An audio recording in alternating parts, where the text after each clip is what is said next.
حضور میں کوئی شک نہیں. ایک دن آگے کہنے لگا کہ بتائیے میری مٹھی میں کیا ہے. تو نبی پاک صلی اللہ تعالی علیہ وسلم نے فرمایا اگر میں نے بتا دیا. کہنے لگا اگر آپ نے بتا دیا تو میں کلمہ پڑھ لوں گا. حضور نے فرمایا میں نے بتا دینا ہے پر تو نے کوئی نہیں پڑھنا, میں بتا دینا ہے. کہ بتائیے. تو حضور نے فرمایا چل سودا کر لیتے ہیں, اگر جو تیری مٹھی میں ہے وہی بتا دے پھر تیرا کیا خیال ہے. تو نبی پاک صلی اللہ تعالی علیہ وسلم نے کہا کیا بھائی ابو جہل کی مٹھی میں؟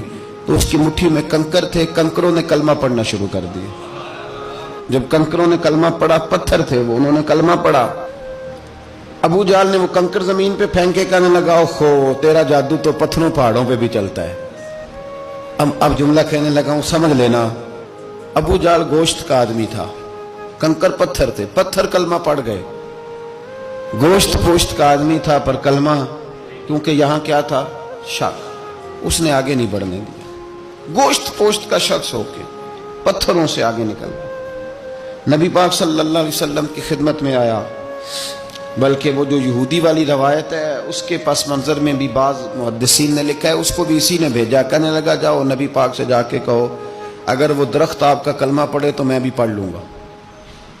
درخت, اب درخت ہوتے تو جاندار ہیں پر کلمے تو کوئی نہیں نہ پڑھتے. درخت سے بھی تو انسانوں سے کلمہ پڑھنے کی بات, اگر درخت پڑھے تو میں پڑھ لوں گا. نبی پاک صلی اللہ علیہ وسلم دور بیٹھے تھے, درخت دور تھا.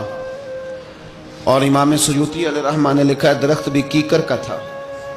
نبی پاک صلی اللہ علیہ وسلم نے فرمایا اس یہودی سے کہ تو جا کے درخت کو کہہ کہ تجھے نبی پاک بلاتے ہیں. فرمایا میں گیا تو پھر تم نے کہنا جادو کر کے بلایا ہے. احتیاط بھی کی, ہر چیز آنکھوں کے سامنے رکھی, تو جا کے کہہ کہ تجھے بلاتے ہیں. وہ بندہ گیا, جا کے کہنے لگا, اور امام سیوطی نے اس کو لکھا ہے, کہنے لگے اس نے نبی پاک کا نام بھی نہیں لیا, کیونکہ ابو جہل اینڈ کمپنی کو پتا تھا کہ مصطفیٰ کے نام میں بھی بڑی برکت.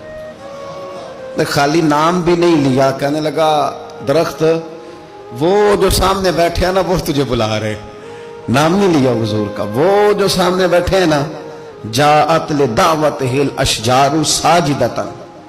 امام بوصیری کہتے ہیں درخت آیا اور سجدہ کرتا ہوا, زمین چیرتا ہوا آیا. کس طرح آیا؟ پہلے آگے جھکا, پھر پیچھے جھکا, دائیں جھکا, بائیں جھکا. یہاں بھی لکھنے والوں نے لکھا ہے کہ وہ نہ درخت اپنی جڑیں اکھیڑ رہا تھا. جب چلنا تھا نا اس نے حضور کی طرف آنا تھا تو آگے دائیں بائیں ہوا, جڑیں اکھیڑ رہا تھا. لیکن ہمارے استاد جب ہمیں یہ روایت پڑھایا کرتے تھے تو کہتے تھے جڑیں نہیں اکھیڑ رہا تھا. جب اس نے سنا مجھے نبی پاک نے بلایا تو اسے وجد ہو گیا تھا, وہ جھومنے لگ گیا تھا, جھوم رہا تھا. حضور نے مجھے بلا لیا, جاءت لدعوتہ الاشجار ساجدۃ. تو درخت آیا, اس نے آ کے نبی پاک کو سجدہ کیا. لکڑی کا بنا ہوا درخت ہے, سجدہ کیا. سجدہ کرنے کے بعد درخت اٹھا اور اٹھ کے اس نے نبی پاک کا کلمہ پڑھا. وہ جس کو ابو جہل نے بھیجا تھا نا یہودی, وہ درخت کی حالت دیکھ کے کلمہ پڑھ گیا. وہ کلمہ پڑھ گیا, لیکن یہی بے ایمان کہنے لگا ہوئے ہوئے ان کا تو درختوں پہ بھی جادو چلتا ہے. لا ریب فی, شک قرآن پاک میں, لیکن اگر بندے کے دماغ میں ہو اس کا علاج ہے کوئی, ادھر ہی شک بیٹھ جائے. بھی سادی مثال دیتا ہوں کہ سامنے دیوار صاف ہو لیکن گرد اگر آئینے پہ پڑی ہو, دیوار صاف کرنی چاہیے کہ اینک کا شیشہ صاف کرنا چاہیے؟ ساری زندگی لوگ دیوار صاف کرتے گزار دیتے, ساری زندگی تراش خراش کرتے گزار, اپنی مرضی کی پینٹنگ کرتے گزار دیتے ہیں, پر اپنی آنکھ کی پتلی صاف نہیں کرتے. آنکھ کی پتلی صاف نہیں کرتے. کسی نے حضرت رومی سے کہا تھا حضور دنیا میں کوئی اچھا ملتا نہیں. فرمانے لگے تھوڑا رونا شروع کر تاکہ تیری پتلیاں وضو کر لیں, وضو کر لیں. وہ انہیں پتہ چل جائے کہ کتنے صاف ستھرے لوگ دنیا میں پائے جاتے ہیں. تو بھائی شک. ابو جہل پھر آ گیا, کہنے لگا اگر آپ چاند کے 2 ٹکڑے کر دیں تو میں کلمہ پڑھنے کو تیار ہوں. اچھا یہاں بھی بڑی مزے کی بات ہے. اللہ نے پہلے کہہ دیا نبی پاک کو کہ ان الذین کفروا سواء علیہم انذرتہم ام لم تنذرہم لا یؤمنون.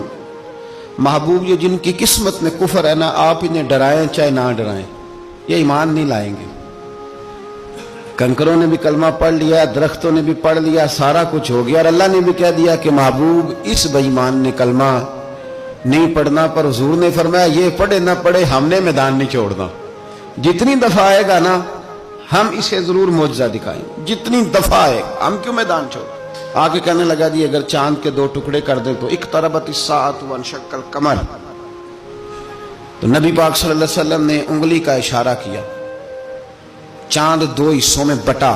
کوہ صفا ایک پہاڑی تھی مکے میں، آدھا ٹکڑا پہاڑی کی اس جانب ہوا، آدھا اس جانب، یعنی وضاحت کی اللہ کریم نے کہ ایسے نہ ہو کہ یہ کہہ دی وہ تو ایسے بالکل شک ہوا تو مل گیا، پتہ نہیں میری آنکھوں پہ جادو ہو گیا، ملا ہے کہ نہیں ملا۔ جب ٹوٹا تو حدیث پاک میں آتا ہے کہ آدھا چاند کوہ صفا کے ادھر گیا اور آدھا تو پہاڑی تھی، چاند نیچے آیا، پہاڑی کے گرد گھوما، آگے جا کے ملا، یعنی وقفہ دیا گیا باقاعدہ دیکھنے کا، سمجھنے۔